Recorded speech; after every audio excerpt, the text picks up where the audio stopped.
Hello everyone, my name is Rosin, and welcome back to Back Alley Knife Fights, the series where I talk about my experiences playing fighting games and slowly but surely try to get better at them. And as you can see from this matchup screen, this is a pretty special episode. We are fighting Senator Bernie Sanders from Vermont, a very close friend of mine. And I was really happy he accepted my challenge during the Guilty Gear Strive closed beta test that happened right in primary season, actually. This is footage taken from April of last year, so he was a busy man at this time. But I was like, hey, why don't we play a few rounds, bud? And he was like, sure, Rosin, let's do that. I'm playing Kai here because I'm really not I'm not a Guilty Gear person per se. I've dabbled in these games, but barely. Like, I think I've played maybe overall less than 3 hours of Xrd online between all of its different versions. Barely played, I've dabbled in other games in the series, but barely, just playing at a very low level. So this was really my first Guilty Gear experience in a way, really diving into this beta. Or at least the first experience that I wanted to take a little more seriously. There is a few different times there where I was like, yeah, maybe I should try learning Xrd a little bit, and I fell off pretty early each time. Thankfully, Strive is a game that is made very accessible for fighting game babies such as I, and I appreciate it for that. I know that this game is a very hot button topic right now in the fighting game community, and especially amongst the diehard Guilty Gear fans. Opinions are very divisive about what it's trying to go for. Between the various betas of this game, I've had a fair bit of fun though, and I understand people's frustration. I've definitely been in the trenches of a series before and not agreed with directions it's gone down, but as someone who's kind of an outsider to this whole thing, I had my fun. I understand a lot of the common complaints and stuff, and a lot of my friends don't particularly care for this game, but on a personal level, I enjoyed my time with it. The footage you're watching here is going to be a little bit different than the footage you're probably seeing around this time. The day I'm recording this, we're just a few days out from the third beta testing period ending. So if you've seen any Guilty Gear Strive beta footage around, you've probably seen more updated stuff than what I'm showing off here. This is pretty old footage. And the UI is all changed, and they've changed up a bunch of stuff. There's more characters and songs in the recent betas and all that. But you can see here, my first match went pretty well for the closed beta test. Beat up Bernie Sanders, but he was a good sport about it. We said, hey man, we should go get some noodles or whatever, and that never happened because of COVID. But one day we'll make it work. Now you can see here we got a Kai mirror match, and I gotta say the first thing that I'm sure popped out to a lot of you who maybe aren't really fighting game people that are kind of seeing this a little bit more for the first time. Is goddamn, this game looks beautiful, right? The first time I turned this on and just started playing around with it, I went, oh my god, I think this is, honest to god, the best looking video game I've seen in my life. This is just a technical marvel in every sense of the term. I adore everything about this game's aesthetics. UI aside, the initial UI here I wasn't the biggest fan of. I kind of understand trying to go for the minimalist approach, especially if you're trying to make something a little more accessible to newcomers, but I think them updating it because of the backlash surrounding this initial UI design was probably a good idea. You can see here me dabbling a little bit with Guilty Gear mechanics. That was a red Roman cancel. There is a certain thing you can do in this game at the cost of meter called a Roman cancel, which basically lets you kind of I don't want to say burst because you have a thing in this game called burst, which you can see on the upper left side of the screen there, which is basically a defensive escape option. But basically Roman cancels let you kind of cancel out of a situation that you're committed to because you hit a button or did a move or whatever, and then do more stuff is the most high-level basic for babies version of that I can give. And please don't take me saying for babies as like a diminutive to anyone who doesn't know, because trust me, it's me, I'm the Guilty Gear baby. This has definitely been a lot of me trying to put together what this game's trying to do, and going into this beta, kind of knowing Guilty Gear's basic ideas and kind of how, the things that made Guilty Gear unique, but never really having gotten to that myself. with the other Guilty Gear games that I had tried out before. Like, when I played Xrd and stuff, like, I knew what Roman cancels were, and I knew about Faultless Defense and all these other different various mechanics, and I tried to employ them as best I could, but I never really got them to fit into the play style that I was doing at such a low level. And I mean, even in playing Strive, I still don't think that I'm great at using things like Roman cancels. And honestly, too, something I'm noticing just between this and also recently a friend got me to try out Accent Core Plus R, which you'll see a video of in due time. Actually, you'll see my first Plus R online experience with the new rollback netcode and fancy stuff that they added. But you know, something I realized between watching that match footage back and looking at all the Strive beta footage I've collected between the 3 different betas here, which, trust me, we're going to see a lot of Strive out of this series for a while here. I think this is going to be my main game when this game comes out, and we'll see how long I stick with it. Who knows? I've been very non-committal with other fighting games before, but we'll see. I want to put some time into this one for a little bit. I think it would be good for me. But as I was saying, looking back at all my old match footage from a bunch of different games and stuff, I realized I'm really bad at identifying when I should be bursting, and that's something that I'm trying to improve on. Something that you may have noticed too that's a little different from other games I've played in this series is, oh, well, that was really disappointing. But hey, there's a reason I put that match in here, actually, whenever I decided to edit this, and it's because that happened all the time with this first beta. This first beta used delay-based netcode, and also they didn't really have the lobby system worked out. In my opinion, they still don't really have the lobby system worked out. It's pretty bad still, even though they've tried changing it multiple times. Connections were dropping, weird connection issues with the lobby. Like, there would be times, even in this most latest beta, where I would get out of a match and I just could not connect to anyone, and I would have to basically close out of the game and re-log into the server, and it was just a fucking mess. This game's online in-match is currently fantastic. This beta was using a completely different type of netcode, so this isn't representative, this match footage, of the current product, but the current version's netcode is fucking phenomenal. It's just that the lobby system and all the infrastructure around it is just dog shit terrible, unfortunately. I really don't like Arxis's insistence that we need to do these weird, cute, chibi avatar lobby system things. I don't know anyone who likes them. Just, honestly, I vastly prefer every other fighting game in existence that just has, like, a lobby system where it's just, like, little banners on a list of your player cards, and you go up the list as, you know, kind of King of the Hill style. Damn it, Bobby? Not that King of the Hill, but you get what I mean. You know, winner stays, and then the next person in the queue gets to challenge them until they pass, sort of thing, or until a certain number of wins are reached, and then that person goes back to the bottom. I just vastly prefer that to, like, having to walk around an arcade and try to find matches. It's just really fucking annoying, and I don't like it at all. But yeah, as I was saying, one thing that this game does, too, and we'll see if maybe there'll be one soon, maybe not this match, but the game does a really, really good job of showing you when you get a counter hit, which I know a lot of people find annoying. I will be honest, I kind of appreciated it. I get why people think it's annoying, but I think before this point I didn't ever really realize how much I should be caring about, and you can see there it wasn't doing the slow-mo, but it's not every counter hit. I actually don't know how this game decides what counter hits are worth the slowdown and which ones aren't.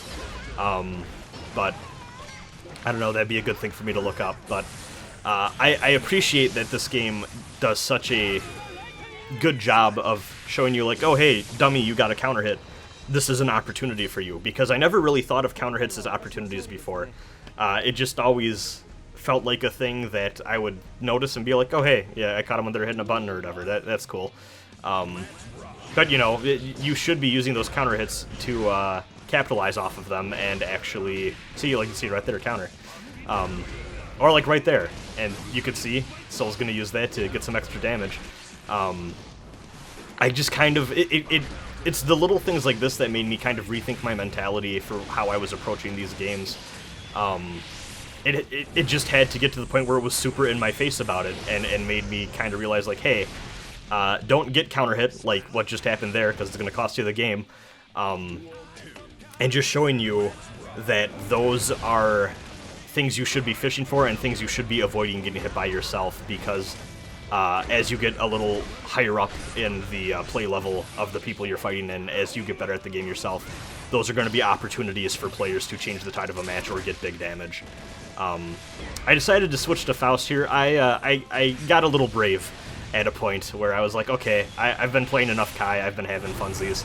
Let me play Faust a little bit. I really love Faust's new, I don't know if I want to say new design necessarily, but I guess kind of newish design sensibilities for Strive here, where they went really hard shadow on the character model, and they just made him look like a horror movie villain. It's phenomenal. I just like Faust a lot too. I've always thought he is a really goofy and lovable character.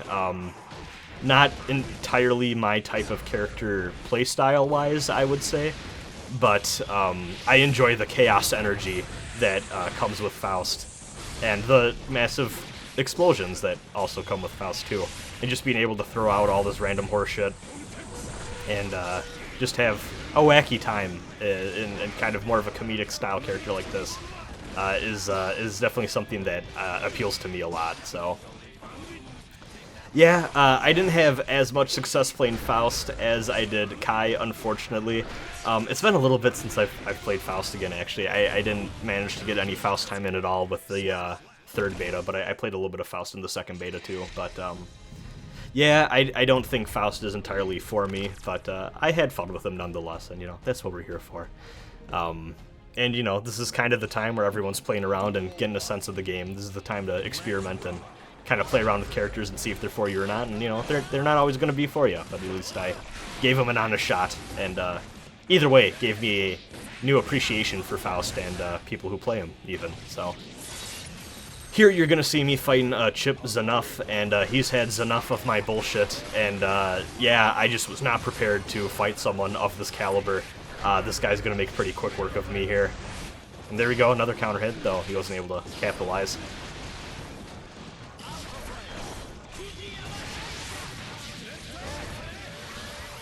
Is that going to kill? No, it did not. But tried to anti-air with dust, which I don't really think is a thing I could do or should have done. There's a few other buttons I probably should have pressed in that situation. Got a counter there, but was not able to do anything off of it. I mean, I probably could have, I just didn't know any better. But who knows? Strive is a game that is not as, it feels like it's trying to be a little more minimalist on the combos. And actually, too, something that you may have noticed in the matches is that it also has a controversial new mechanic when you take a lot of damage in the corner, where you get smacked up against the wall, and or you can do this, if you land a standing dust, you can launch them up into the air, and also launch them across into a different part of the stage. So yeah, there's two ways to do that. Either break them through the wall, or land a dust, and then you get an air combo out of it too, which I didn't really realize how versatile that was in this beta. Unfortunately, it wasn't until the second beta I started to do jump cancels and actually take advantage of that a little bit more.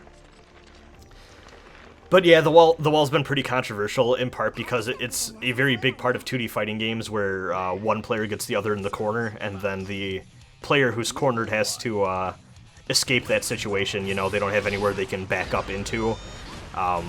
They're very vulnerable, and it can be very scary, and a lot of characters are kind of built off of getting that sort of advantage and doing as much damage as possible, sort of thing. Whereas what happens in Strive here is if a player takes too much damage in the corner, they'll be hit up against the wall, and either you hit them again and you launch them back into another part of the map, which will damage them a fair bit, but then cause them to, it basically resets the position. You're going to see it right here, actually. So yeah, as you can see, we're right back to our starting positions, basically. And it basically undoes all that progress that the attacker made in cornering the enemy. And ooh, that was a really good Roman cancel on my part. I'm proud of that one. Hit her with the weight, good stuff. And yeah, and if you don't manage to hit them when they're, wall splatted, or whatever you want to call it, stuck to the wall, they'll pop out and they'll jump all the way back into the middle of the screen, and then you'll be cornered. So That's certainly something.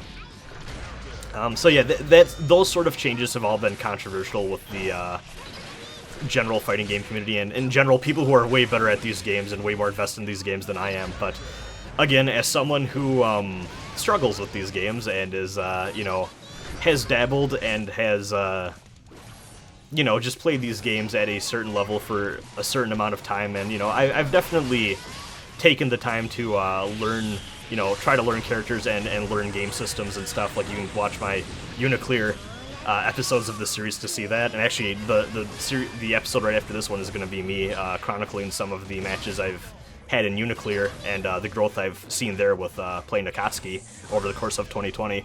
I've kind of done at a low level the sort of training and skill and requirement that it takes to improve and see improvements in your play and that sort of thing, but nowhere near the level of like dedicated players, and not by a long shot.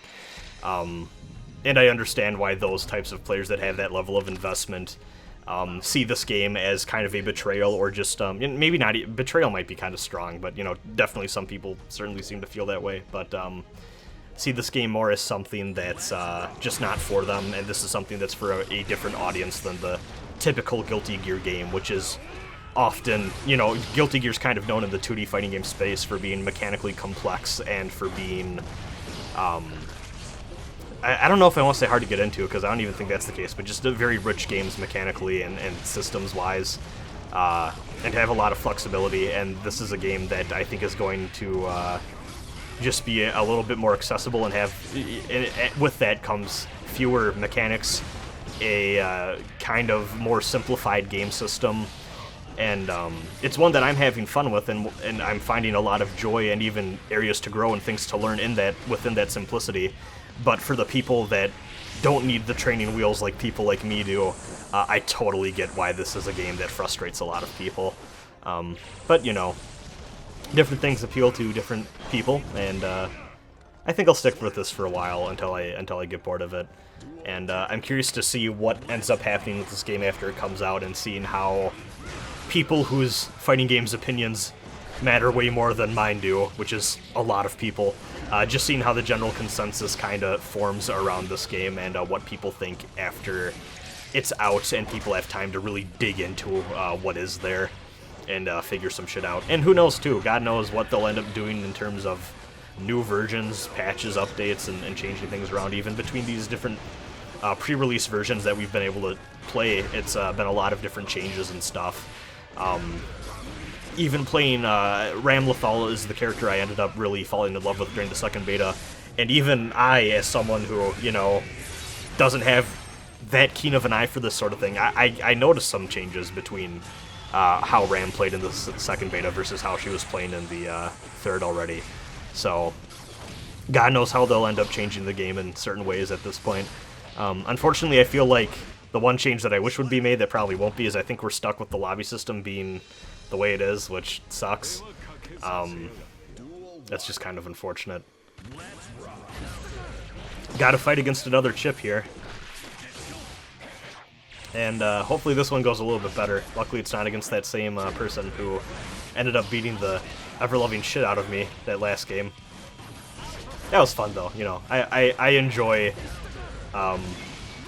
I kind of enjoy that sometimes, going into these betas where there's a lot of people, I think like me, who have a certain level of just kind of like general casual dabbling into fighting games or whatever, that are kind of going into them because they're the cool new thing, and they want to see what's up and see if it's something they'd be interested in. And then you got the people that really know what they're doing, really dig into it, and God, loved that shit right there that I just did to end the match there. Venom may not be in this game, but goddamn, I was able to do some pool billiard bullshit with those bombs there in my scalpel. Love that shit. But I enjoy running into those higher level players and just getting my ass handed to me just to see what is possible, and just appreciate that level of play that I strive to one day at least become a little closer to. I think part of it is also too playing fighting games. It's a sense of priority thing too. Like, one thing that I've talked about is part of the reason this series hasn't updated as much is because I've been playing Gundam Extreme versus Maxi Bustan and doing my other series with that. And, you know, that's another competitive game that's pretty fighting game adjacent, or it is a fighting game depending on who you ask.